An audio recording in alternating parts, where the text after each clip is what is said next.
He stood in front of the American flag and made a promise. I'm not buying Carrier. I buy lots of air conditioners. Carrier's a good product. I don't buy it anymore. I won't buy it anymore. Let me just tell you, we should do that. Do you know in Japan, they don't want to buy American products. They don't want to buy. They want to buy products that are made in Japan. Now, you talk about a corporate imbalance. They send us millions of cars. We send them practically nothing. What do we get out of it? What do we get out of it? So we're going to change it, folks. We're going to have Apple products and other companies' products. Bring the jobs back. Protect American workers. Make America rich again. The crowd cheered. The world watched. And then the tariffs came. What happened next is something most outlets will not break down for you honestly. Because the people who were supposed to be saved by these tariffs are the ones paying the bill. To understand why the tariffs are failing, you need to understand what they were supposed to do. Make America strong again. We will make America wealthy again. We will make America prosper again. We will make America proud again. We will make America safe again. And we will make America... The logic was simple. China sells America huge amounts of goods every year.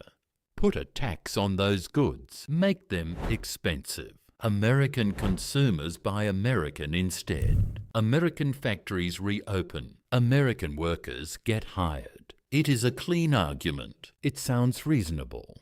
And the numbers show it is almost completely wrong.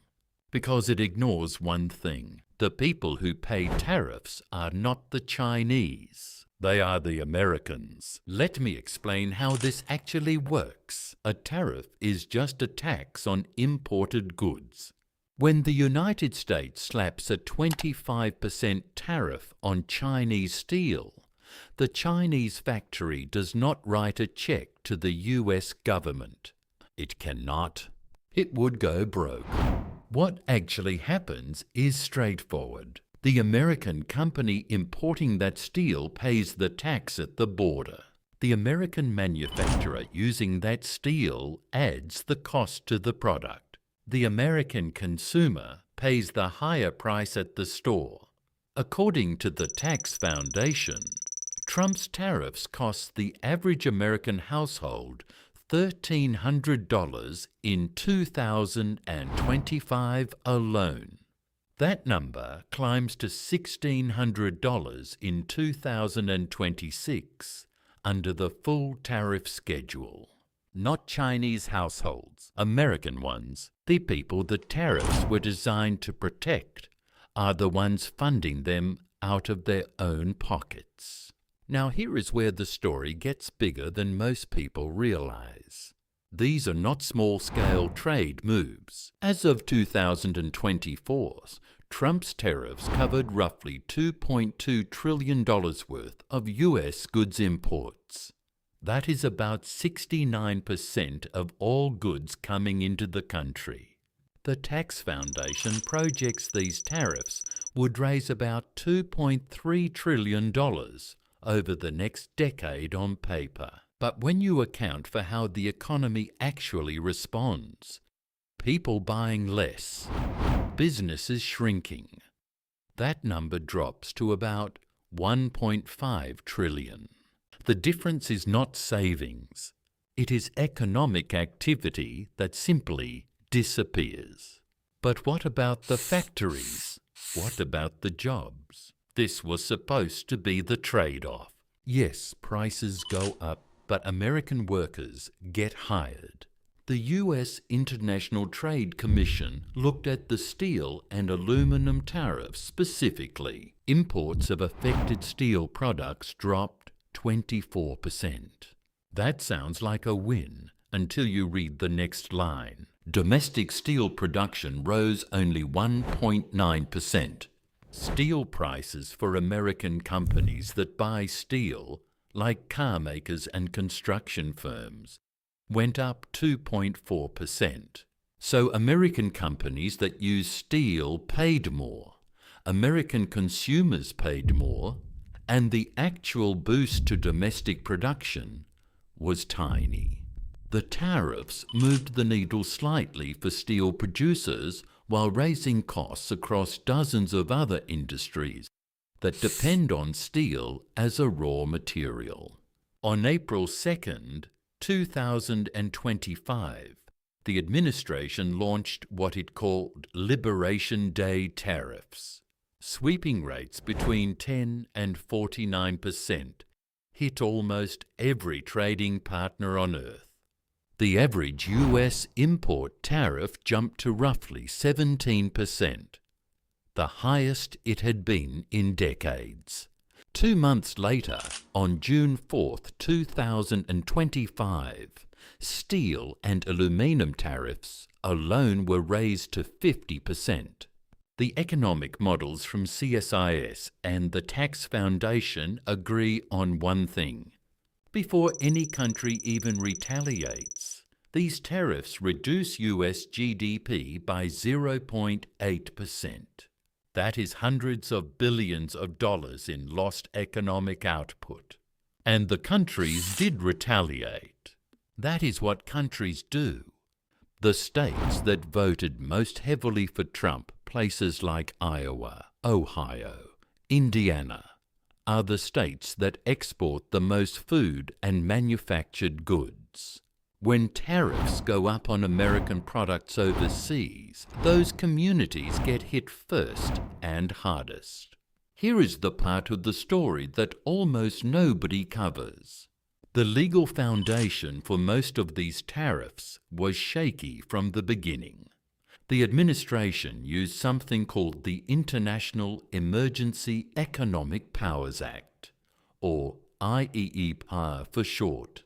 That is a law designed to let the president respond to national emergencies, things like freezing assets of hostile governments. It was never meant to set trade policy. On August 29, 2025, the Federal Circuit Court of Appeals, sitting with its full bench of judges, ruled that the IEPA tariffs were unlawful. The president simply did not have the power to impose sweeping import taxes under that law. The case was called VOS, Selections, Inco versus Trump. The administration appealed. On February 20th, 2026, the Supreme Court ruled 6-3 against the administration. Chief Justice John Roberts, writing for the majority, said the IEPA, quote, contains no reference to tariffs or duties, end quote. The law does not give the president that power. It never did. The scale of what happened before that ruling is staggering. Nearly 330,000 importers paid about $166 billion in EPR duties across more than 53 million shipments. All of it collected under a legal authority the Supreme Court said did not exist.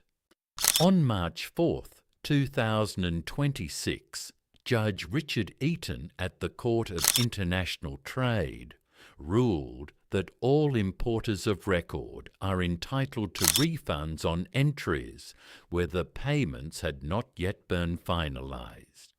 GM alone expects about $500 million back. But here is what most people miss. The Supreme Court ruling did not end all tariffs. It only struck down the ones imposed under IEPA.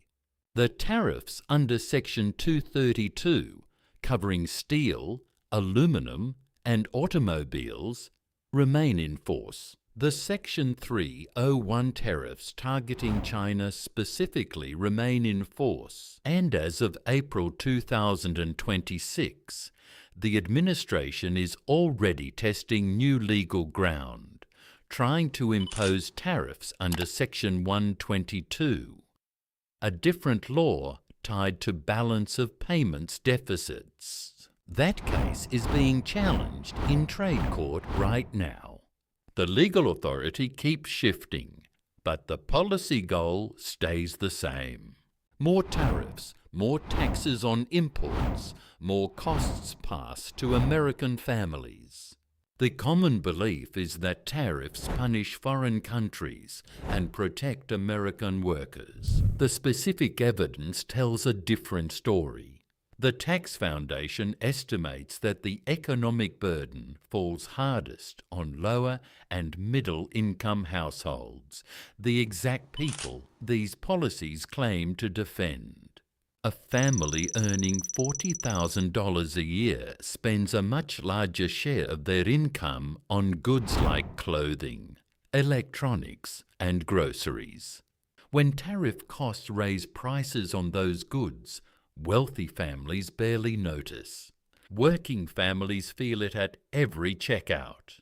The tariffs promised to make America strong.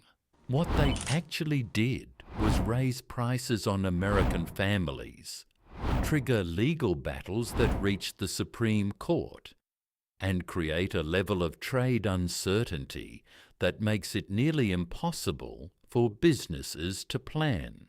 Factories did not flood back, jobs did not materialize at scale, and the courts ruled that the legal basis for most of these tariffs never existed in the first place. $166 billion collected, millions of families paying higher prices, and the Supreme Court said it should never have happened. That is not strength. That is chaos with a flag behind it. This is the hidden truth. If you want to understand what comes next, which legal challenges are still moving through the courts, and what happens to the tariffs that survived the Supreme Court ruling, subscribe. Because this story is not over. It is just beginning.